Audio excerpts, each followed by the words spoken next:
Actually dean sir, MS madam, Jadhav sir, associate dean Desai madam, head of the department doctor Lad sir आणि माझे सगळे प्रदीप पाटील आणि माझे सगळे अगदी अत्यंत जवळचे असे विद्यार्थी आणि इतर स्टाफ, HOD सर्जरीच्या मॅडम खास आल्यात, मेडिसिनच्या मॅडम सर्जरीच्या खास आल्यात HOD, माझे मित्र इथं आहेत, फिरके सर आहेत, गोवेकर सर आहेत.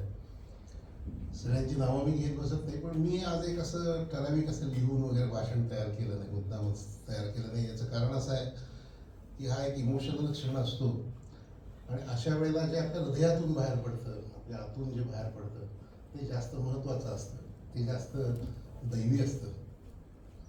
God gives you inspiration to speak when you are not prepared. मला ॲक्च्युली या गेल्या 27 मला पहिली महत्त्वाची गोष्ट सांगायची म्हणजे टीचिंग या जॉबमध्ये मी जन्मभर आहे बरं का. 1986 साली आपलं कॉलेज नव्हतं, त्यावेळेला वेणुताई चव्हाण मेडिकल कॉलेज म्हणून होमिओपॅथीचं, it was one of the top medical colleges in this area. जरी होमिओपॅथी असलं, सगळे शिकवायला FRCS लोक होते तिथे. त्यावेळेला मी तिथे जाऊन शिकवायचो, त्यांना ॲनाटॉमी शिकवलं. 86 सालापासून ते 99 सालापर्यंत मी तिथं शिकवत होतो आणि 99 मार्चला मी DY पाटील मेडिकल कॉलेजला शिकवायला सुरुवात केली. म्हणजे कंटिन्यूस 40 वर्ष याच फील्डमध्ये शिकवायचं, शिकवण्याची आवड, विद्यार्थ्यांमध्ये राहायची आवड असल्यामुळे मी हे सगळं केलं. आणि विद्यार्थी एक स्टिम्युलस असतो तुम्हाला स्वतःला शिकायला. जर विद्यार्थी समोर नसेल तर तुम्ही स्वतः शिकू शकत नाही, अशा मताचा मी आहे. आणि म्हणून मला काय विद्यार्थ्यांच्यामध्ये राहणं, त्यांच्या ॲक्टिव्हिटीजमध्ये भाग घेणं, त्यांना प्रश्न विचारायला लावणं आणि आपण त्यातून उत्तरं शोधणं, हे काम मी तेव्हापासून करत आलो आहे. ॲनाटॉमीला त्यावेळेला तिथे डेड बॉडीज असायच्या आणि आजकाल आपल्याकडे हे अवेलेबल झालं आहे ॲनाटॉमीचं जे स्पेशल कॅडेव्हरिक हे वगैरे, हे त्यावेळेला जे ह्याच्यात सुद्धा नव्हतं, म्हणजे पुढे डोक्यातही नव्हतं. तर मी त्यावेळेला आर्थ्रोस्कोपी कॅडाव्हर्समध्ये जाऊन वेणुताई मेडिकल कॉलेजमध्ये करायचो. I use to do it for many months. तर कोण जिवंत माणूस कोण गुडघा आहे तपासायला देणार नाही या पद्धतीने.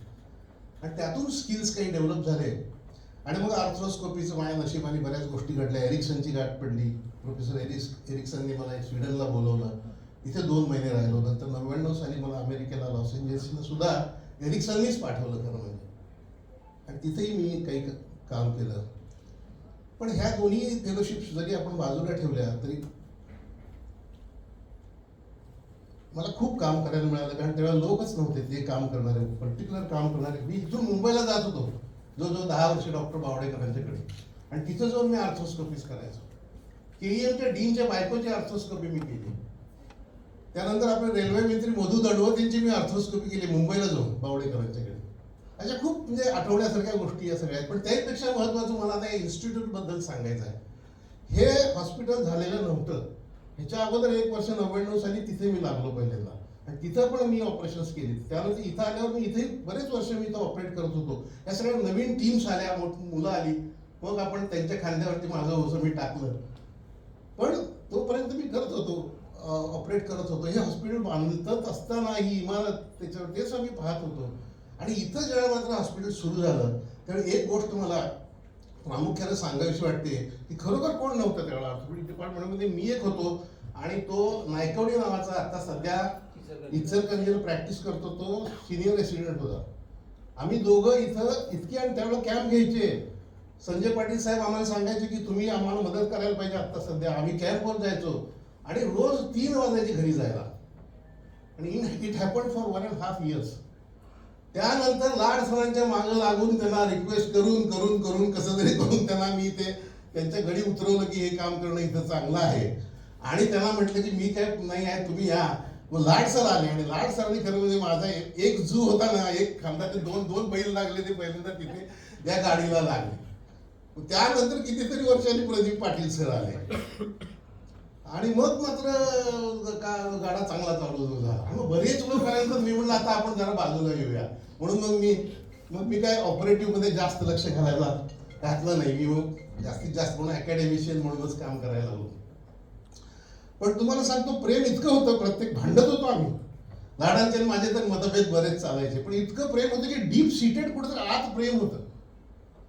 त्याला मी म्हणायचो, ते एक मुलगी होती त्यांना फक्त, ते काळ किती जुना बघा, एकच मुलगी होती. मला म्हणायचे नाही आम्हाला एकच मुलगी, बातमी मिळत नाही, अनेक काहीतरी पाहिजे, त्या बाळाला ते दुसरं बाळ खेळायला लागतं. आणि मग त्यांना मुलगा झाला, आणि तो मुलगा आज आपल्या आता कॉलेजमध्ये सेकंड MBBS ला आहे, तुम्हाला सगळ्यांना माहिती आहे. हे काय हो, हे इतकं जवळचं नातं होतं.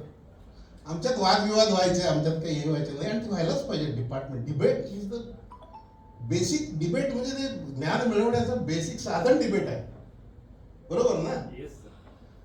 आता मला लाडसांना एकच विचारायचं, आता कुणाला असा नमस्कार करणार आल्यानंतर, कुणाला मिठ्या मारणार, कुणाच्या पाठीवर उद्यापासून हात फिरवणार, आणि ते सगळं विनोदी सगळं बोलून सगळा दिवस इतकं खुशमुसदार करायचे आम्हाला की पाटील सर म्हणायचे, लाड सर आले, मी दिसलो की आज करा चालू आता म्हणे तुमचं.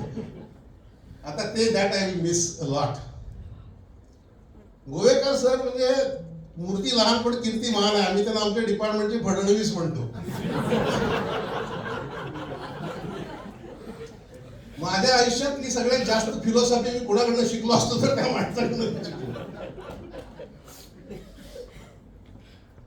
फिरके सर, मी त्याला विनोदानं म्हणायचो, तुमच्या आडनावात फिरके हे आडनावातच आहे तुमच्या, त्यामुळे सारखं तुम्ही इकडून तिकडं फिरत असता म्हणून. आणि तुम्हाला खरं सांगतो, लाड सर असतील, फिरके सर असतील, असा कधीतरी 3-4 महिन्यात एखादा योग यायचा की आम्ही ओपीडीत बसलेलो असायचो, आणि मनातलं आतलं सगळं दुःख, मनातले आपले सगळे प्रॉब्लेम्स आम्ही एकमेकांना सांगायचो. एक हलकं होणं होतं, सगळ्यांनी मिळून एकत्र येणं, असं मनातलं हलकं होणं, नवीन जे काही चाललंय त्याच्याबद्दलचं डिस्कशन करणं, एखाद्या अवघड केसबद्दल चर्चा करणं, डिबेट करणं, हे इथं रोजच चालायचं. आणि खरं म्हणजे ते आमच्या सर्वांच्याच दृष्टीनं खऱ्या अर्थानं असं सकस टॉनिक होतं ते. मी असं म्हणेन, जर मी या युनिव्हर्सिटीमध्ये आलो असतो तर माझं आयुष्य फुकट गेलं असतं. आणि जो मी काय आज आहे तो मी या युनिव्हर्सिटीमध्ये होतो म्हणूनच आहे. हे सांगायला काही फारसं हे करायचं कारणच नाही आहे. कारण या युनिव्हर्सिटीतल्या प्रत्येक माणसानं मला प्रेम दिलं.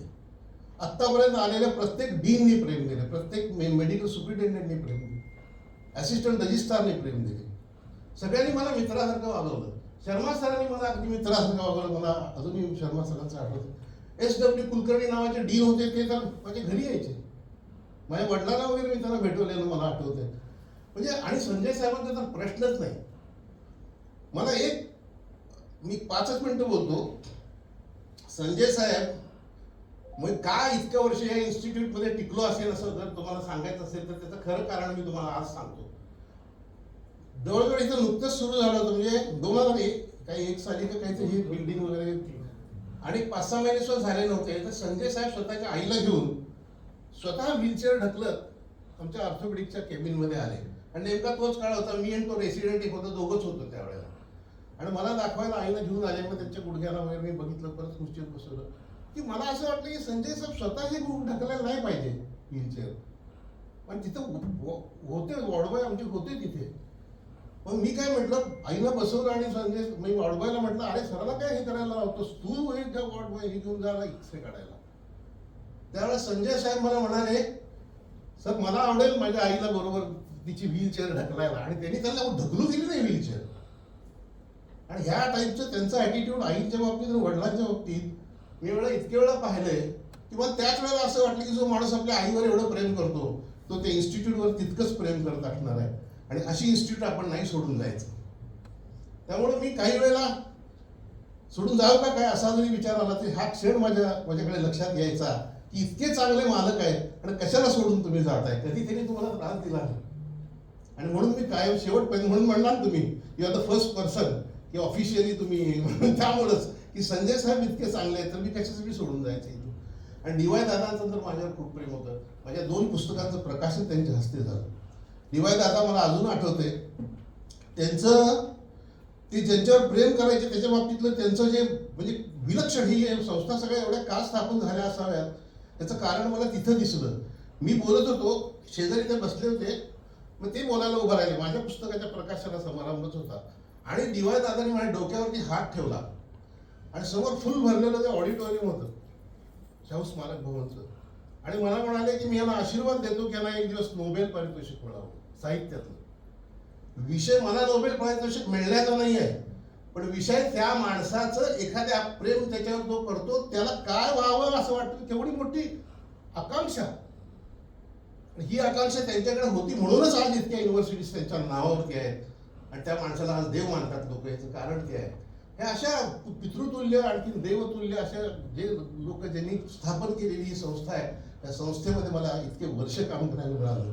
इतक्या आदरानं तुम्ही सगळ्यांनी मला वागवलं, प्रेमाने मला वागवलं, ह्याचे उपकार मी फेडू शकत नाही. आणि म्हणूनच मी भाषणाच्या शेवटी एवढंच म्हणतो की कधीही माझी जर गरज लागली, कुठल्याही कारणाकरता गरज लागली, तर तुम्ही अवश्य मला बोलवा. माझ्या हातून जे जे काही देता येण्यासारखं असेल तो देण्याचा मी 100% प्रयत्न करेन. आणि आज हा कार्यक्रम घडवून आणला याबद्दल मी आपल्या सर्वांचं ऋणी आहे.